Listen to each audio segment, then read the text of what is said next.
Well, for more on this, we can speak to Olatunji Olanrewaju. He's the spokesman for the campaign Bring Back Our Girls, and he's joining us now from Nigeria. Olatunji, thank you very much for joining us here on TRT World. First of all, what do you make of this video? Can it be trusted? Yeah, it's obviously it's the same channel, the same manner in which Boko Haram have communicated their demands in the past, and so we consider it credible enough. And it's particularly heartbreaking and very, it's very heartbreaking looking at the girls, looking at the images and the way in which they have been kept. It was really heartbreaking.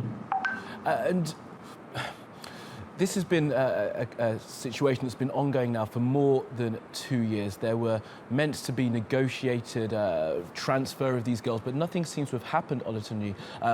Where do we go from here, and do you think the government are actually going to negotiate with Boko Haram to try and get these girls back? Look, watching the video, the demands of the terrorist sect, are obvious. They insist on that the government should release their members that are in captivity, that have been arrested in different parts of the country. And so the way it is right now, I think it's for the government to sit down and really, think deep. We as a group believe that substantial number of the girls are alive, and we think the government should do all that is possible to ensure they are released. And it means the Boko Haram sets are obviously willing to release the girls. Based on what was stated in the video, they have emphasized that they want their members in exchange for the girls, and they will keep the girls alive for as long as possible. And, there's been a lot of daring. They've dared the government, they've dared the Nigerian military, but it's not important to us. What is most important is the approach that the government will deploy right now.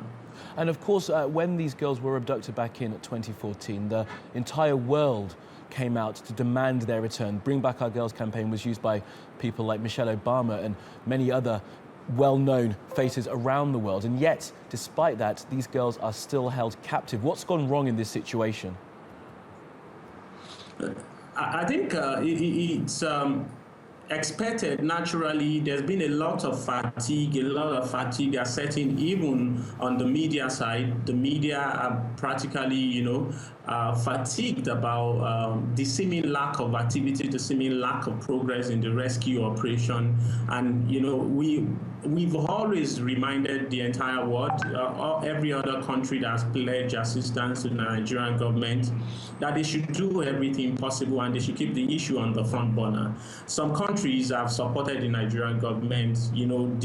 At some point, there was an arms embargo on the Nigerian government under the last administration. I don't think that's in place now. I think the Nigerian military has been resourced and capacitated over time, and they've actually rolled back the Boko Haram substantially. But like the president said when he was inaugurated, he said, the new president, he said there will not be victory if the girls are not rescued. And we are holding him to his word that this counterinsurgency war would not have ended without the rescue of the Chibok girls. So we are still expectant, we are full of hope, and this video has rekindled hope, even though it's very heartbreaking when you see them. Some images were shown of some of the girls who died during the area bombardment by the military.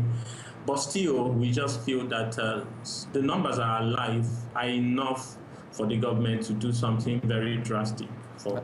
Absolutely. And finally then, Olatunji, you say that you want to try and keep the president to his word, but of course there are hundreds of families who are being affected by this, by their young women being taken away and held by this terror group. How are you going to make sure that these girls do get returned after this? No, okay, well, we always say sometimes we don't like to sound insensitive. We know consistently that a lot of Nigerian women are in captivity. A lot of Nigerians are being held in captivity by the Boko Haram. This year alone, more than 15,000 Nigerians have been rescued by the military. And that is substantial. But the reason why we stood on the Chibok girls is because they have a face, they have names. we are able to identify them. We know where they were taken. We know who their parents are. We have the biodata of every one of them. But a lot of Nigerians get missing. They are just numbers and no names attached to them.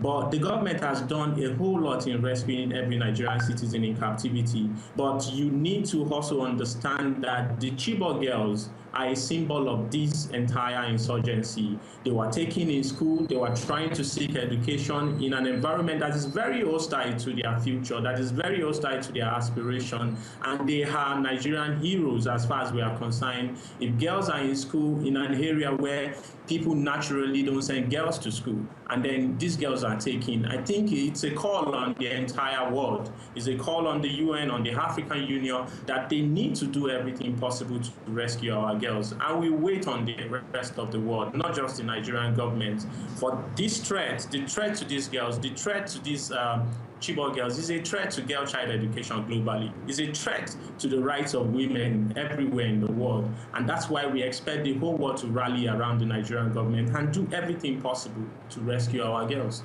Absolutely. Well, Olatunji Olanrewaju, unfortunately we have to leave it there, but thank you very much for joining us on TRT World.